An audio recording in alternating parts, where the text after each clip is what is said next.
ഈ അകൽച്ച കാണിക്കുന്നവരോട് നിങ്ങൾ കൂടുതൽ അടുക്കാൻ ശ്രമിക്കരുത്. ഏതെങ്കിലും കാരണവശാൽ നിങ്ങളുടെ സ്വഭാവത്തിലോ പെരുമാറ്റത്തിലോ ഒക്കെ എന്തെങ്കിലുമൊക്കെ വൈരുദ്ധ്യങ്ങൾ അവർക്ക് ഫീൽ ചെയ്തുകൊണ്ടാകാം. പരസ്പരം ഒരു കണക്ടിവിറ്റി കിട്ടാതെ വരുമ്പോൾ അവർ ഒന്നുമില്ലെങ്കിൽ നിങ്ങൾ ഫോൺ ചെയ്യുന്ന സമയത്ത് പിന്നെ വിളിക്കാം, ഞാൻ അങ്ങോട്ട് വിളിക്കാം എന്ന് പറഞ്ഞ് വിളിക്കാതിരിക്കുക, കാണാമെന്ന് പറഞ്ഞ സ്ഥലത്ത് കാണാതിരിക്കുക, അല്ലെങ്കിൽ സംസാരത്തിൽ നിന്ന് നമുക്ക് മനസ്സിലാക്കാൻ സാധിക്കണം ഏതെങ്കിലും വിധത്തിലുള്ള ഡിസ്കംഫർട്ട് ഫീൽ ചെയ്യുന്നുണ്ടെങ്കിൽ അങ്ങോട്ട് കയറി ഇടയ്ക്കിടയ്ക്ക് അപ്രോച്ച് ചെയ്യാതിരിക്കുക. അങ്ങനെ അപ്രോച്ച് ചെയ്യുന്നൊരു മനോഭാവം നമുക്കുണ്ടെങ്കിൽ തീർച്ചയായിട്ടും നിങ്ങളുടെ വാല്യൂ നഷ്ടപ്പെട്ടുകൊണ്ടിരിക്കുകയാണ്. ആരാണോ നിങ്ങൾക്ക് വാല്യൂ തരേണ്ടത് അവരുടെ വില അവരുടെ ഉള്ളിൽ നിങ്ങളെപ്പറ്റി നഷ്ടപ്പെടുന്നു. അതായത് അകൽച്ച കാണിക്കുന്നവരോട് കൂടുതൽ അടുക്കാൻ ശ്രമിക്കരുത്. നമ്പർ 1.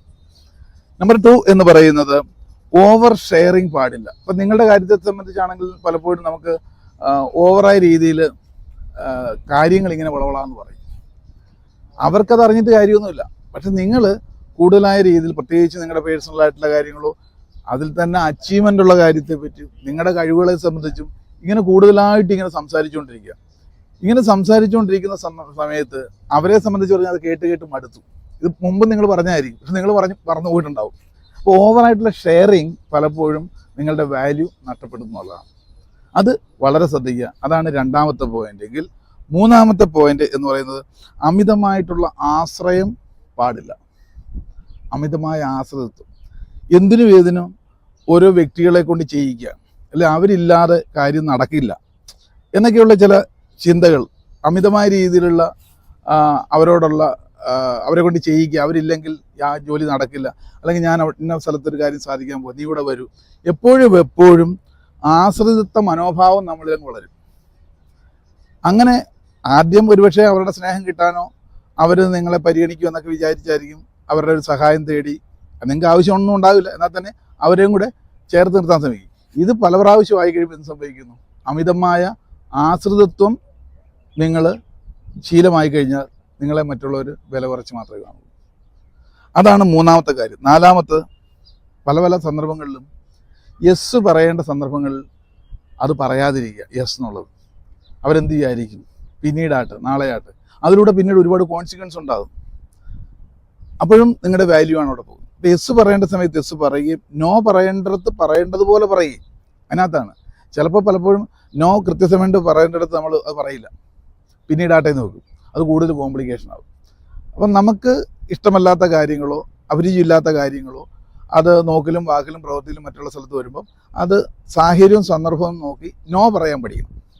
ഇതില്ലെങ്കിൽ നിങ്ങളുടെ വില പോകും. അപ്പോൾ യെസ് പറയേണ്ടത് യെസ്സും നോ പറയേണ്ടത് നോയും പറയേണ്ടതുപോലെ പറയാത്തത് കൊണ്ട് ഉണ്ടാകാവുന്ന മൂല്യച്യുതി അത് വ്യക്തിത്വത്തെ സ്വാധീനിക്കുന്നു എന്നുള്ളതാണ്. മറ്റൊന്ന്, പല കാര്യങ്ങളും സംസാരിക്കുമ്പോൾ ഒരു ഗ്രൂപ്പിലായിക്കോട്ടെ വ്യക്തികളോടായിക്കോട്ടെ ഇടയ്ക്ക് കയറി സംസാരിക്കുക എന്ന് പറയും. പലപ്പോഴും ഇടയ്ക്ക് കയറി സംസാരിക്കുന്നത് ആ സമയത്ത് പറയുന്ന കാര്യങ്ങളോട് യാതൊരു റിലവൻസും ഇല്ലാത്തായിരിക്കും. നമുക്ക് എന്തെങ്കിലും പറയണമെന്ന് വിളമ്പിയേക്കുക, അങ്ങ് കുടഞ്ഞിട്ടേക്കുക. ഇത് നിങ്ങളുടെ വില കളയുന്ന, മറ്റുള്ളവർ നിങ്ങളിൽ കാണുന്ന വാല്യൂവിനെ നഷ്ടപ്പെടുത്തുന്നു എന്നുള്ളത്. ക്ലിയർ ആകുന്നുണ്ടോ? അടുത്തത് വാക്കുകളാണ്. എപ്പോഴും കമ്മ്യൂണിക്കേഷൻ മനുഷ്യർ വാക്കുകൾ കൊണ്ടാണല്ലോ. പുറത്തേക്ക് വിടുന്ന വാക്കുകൾ ഏറ്റവും ശ്രേഷ്ഠമുള്ളതാക്കുക. നമ്മളെപ്പോഴും പുറത്തോട്ട് കമ്മ്യൂണിക്കേറ്റ് ചെയ്യുമ്പോൾ അകത്തൊന്ന് സംസാരിച്ച് തീരുമാനം എടുത്തിട്ടാണല്ലോ വാക്കുകൾ പുറത്തോട്ട് വരിക. ചിലരുണ്ട് ഒന്നും നോക്കാതെ എടുത്തടിച്ച് കണക്ക് സംസാരിക്കും. അത് നിങ്ങളുടെ വില കുറയും. പുറത്തോട്ട് വിടുന്ന വാക്കുകൾ കൃത്യതയോടും സഭ്യമായതും ആണോ എന്നുള്ളത് ചെക്ക് ചെയ്ത ശേഷം പുറത്തേക്ക് വിടുക. നമ്മുടെ വാ തുറക്കാതെ പുറത്തേക്ക് ശബ്ദം വരില്ലല്ലോ. അപ്പോൾ ആ ഒരു നിയന്ത്രണം നമ്മളിൽ വേണം. പുറത്ത് ആരോട് എപ്പോൾ സംസാരിക്കണമെന്നുള്ള ആ കൃത്യത ഇല്ലാതെ ഉള്ള കമ്മ്യൂണിക്കേഷൻ നിങ്ങളുടെ വാല്യൂ നഷ്ടപ്പെടുത്തുന്നു എന്നുള്ളതാണ്. അടുത്തത്, എപ്പോഴും നമ്മൾ വസ്ത്രധാരണത്തിലൂടെ പലരും വിലയിരുത്താറുണ്ട്. സാഹചര്യത്തിന് യോജിച്ച രീതിയിലുള്ള വസ്ത്രധാരണം. നമ്മളൊരു വിവാഹത്തിന് പോകുമ്പോൾ ഉള്ള വസ്ത്രധാരണമാണോ ഒരു മരണ വീട്ടിൽ പോകുമ്പോൾ? ഇനിയിപ്പോൾ ക്യാഷ്വലായിട്ട് നമ്മൾ പോകുന്ന വഴിക്കാണ് ഒരു മരണ വാർത്ത അറിഞ്ഞു, അപ്പോൾ ഓടിപ്പോയി കാണുന്ന കണക്കല്ല. കൃത്യതയോടുകൂടി അങ്ങനെയുള്ള ഇവൻറ്റുകൾക്ക് പോകുമ്പോൾ നമ്മുടെ ഉള്ളിൽ ആ ഒരു ഡ്രസ് കോഡിനെ സംബന്ധിച്ചൊരു അപ്പീൽ ഉണ്ടാകണം.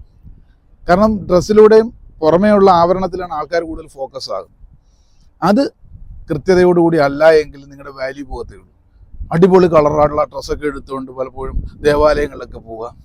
ദേവാലയങ്ങൾക്ക് ഒരു മിതത്വമാണല്ലോ ആവശ്യം. ഒരു വ്യക്തിയുടെ മനസ്സാണ് പുറത്ത് കാണുന്നത്. അതോടൊപ്പം തന്നെ നിങ്ങളിപ്പോഴത്തെ കാലഘട്ടത്തിൽ നമുക്കറിയാം സോഷ്യൽ മീഡിയ ആക്റ്റീവായിട്ട് അതിലൂടെയാണ് ജീവിതം പോകുന്നത്. നിങ്ങളുടെ പ്രൊഫൈൽ പിക്ചർ ഫേസ്ബുക്ക് എന്നാണല്ലോ പറയുന്നത്, നമ്മുടെ ഫേസിൻ്റെ ഒരു ബുക്കാണ് പുറത്ത് കാണുന്നത്. അതിലൂടെ പോസ്റ്റ് ചെയ്യുന്ന നമ്മുടെ ഇമേജുകൾ നിങ്ങളുടെ ഇൻറ്റൻഷനാണ് കാണിക്കുക. ചിലരുടെ ഫോട്ടോ ഒക്കെ കണ്ടു കഴിഞ്ഞാൽ ഫേസ്ബുക്കിൽ അല്ലെങ്കിൽ DP ആയിട്ടിരുന്ന് കണ്ടു കഴിഞ്ഞാൽ എന്തിനോ വേണ്ടി തിളയ്ക്കുന്ന സാമ്പാർ പോലെയാണ്. പലരും ഒരു വ്യക്തിയുടെ ഉൾമനസ്സാണ് കാണിക്കുന്നത് നിങ്ങളുടെ പ്രൊഫൈൽ പിക്ചറിനകത്ത്. ഇപ്പോൾ ഉള്ള കാലഘട്ടം മാറുന്നതിന് ശ്രദ്ധിച്ചോണം. പ്രായത്തിന് യോജിക്കാത്ത രീതിയിലുള്ള കൺസെപ്റ്റുകൾ വെച്ചിട്ടുള്ള ഫോട്ടോസൊക്കെ നിങ്ങൾ ഇമേജ് ആയിട്ട് ഇടുക. ഇതെല്ലാം വ്യക്തിത്വത്തെ അല്ലെങ്കിൽ നിങ്ങളുടെ വില തന്നെ കുറയ്ക്കുന്ന സംഗതികളായിട്ട് മാറുന്നു എന്നുള്ളതാണ്.